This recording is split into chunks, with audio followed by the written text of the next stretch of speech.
Horror कहानियां थी। Haunted बस। रात के करीब 11 बज रहे थे। सड़क पर इक्का दुक्का गाड़ियां चल रही थी। अपनी नाइट शिफ्ट खत्म करके शीला और निकिता बस स्टॉप पर खड़ी थी। आज तो हमें बहुत देर हो गई। पता नहीं घर जाने के लिए हमें कोई साधन मिलेगा भी या नहीं। अगर कोई साधन नहीं मिला तो कहीं रात इसी बस स्टॉप पर ना बितानी पड़ी। अपनी काली जुबान बंद कर। जब देखो तब उल्टी बातें ही करती है। अरे कुछ देर रुक जाना, कुछ ना कुछ मिल ही जाएगा। लेकिन काफी देर तक इंतजार करने के बाद भी उन्हें कोई बस नहीं मिलती।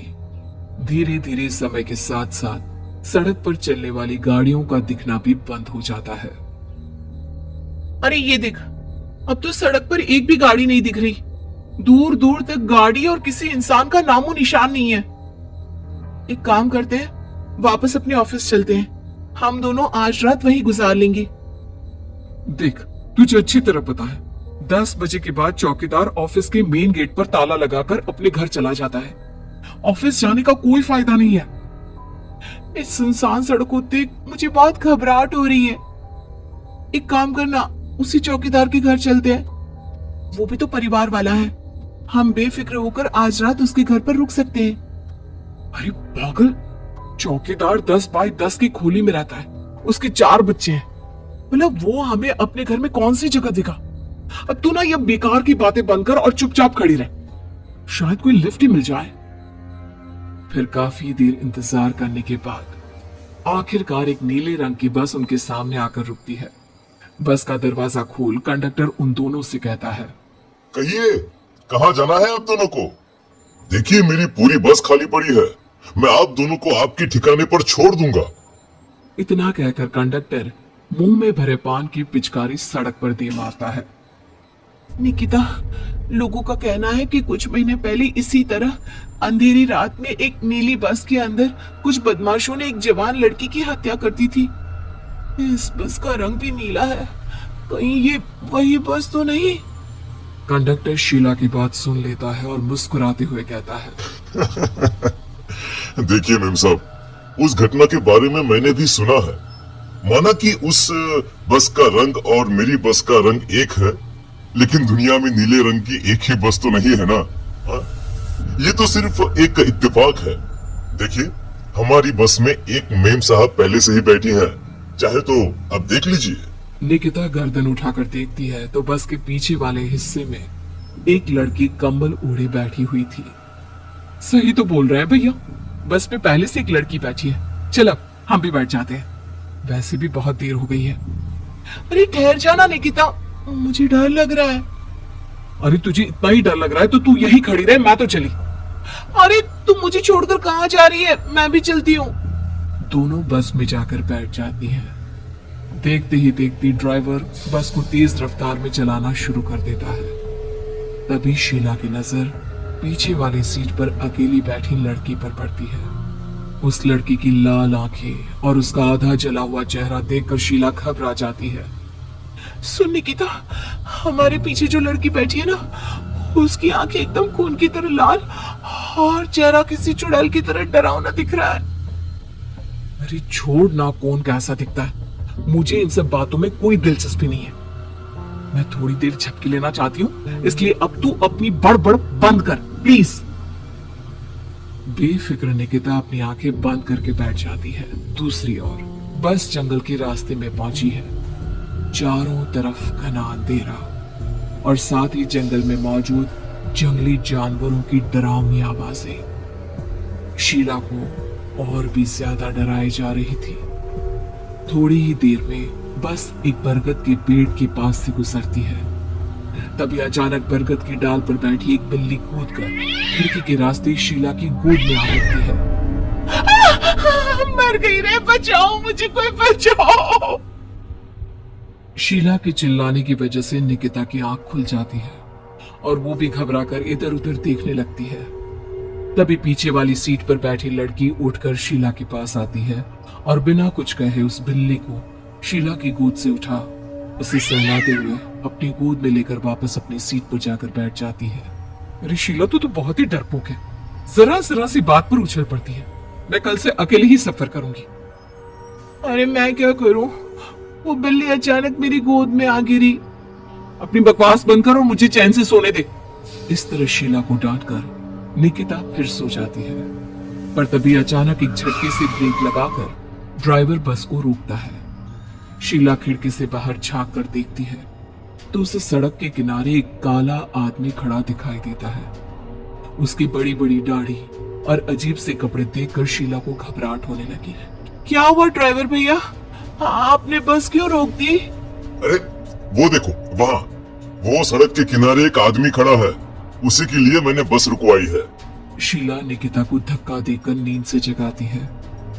अरे अब क्या हुआ? वो देख, सड़क किनारे कितना डरावना आदमी है।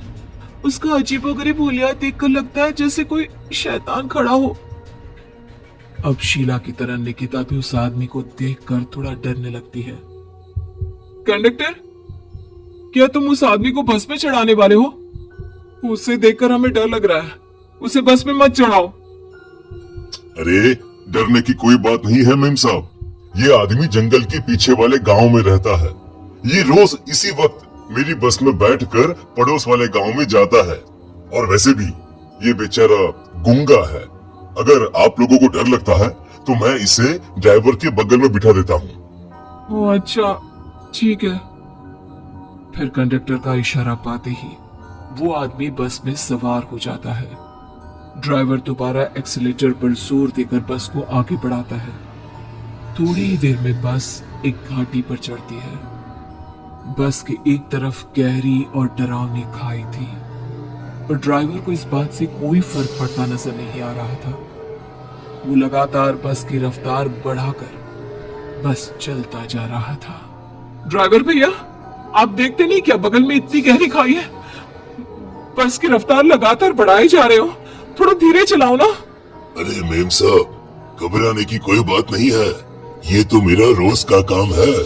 मैं तो यहाँ इसी रफ्तार से बस चलाता हूँ। आप बेफिक्र होकर अपनी सीट पर बैठ जाइए, आपको कुछ नहीं होगा। ड्राइवर के कहने पर निकिता शांति से बैठ जाती है। कुछ दूर चलने पर अचानक ड्राइवर बस को सड़क के किनारे रोक देता है। शीला एक बार फिर खिड़की के बाहर झांक कर देखती है, लेकिन इस बार उसे कहीं कोई दिखाई नहीं देता। अरे अब क्या हुआ? तुमने बस क्यों रोक दी? यहाँ तो दूर दूर तक कोई भी नहीं दिखाई दे रहा। ड्राइवर उसकी बात का कोई जवाब नहीं देता, पर कंडक्टर बोल पड़ता है।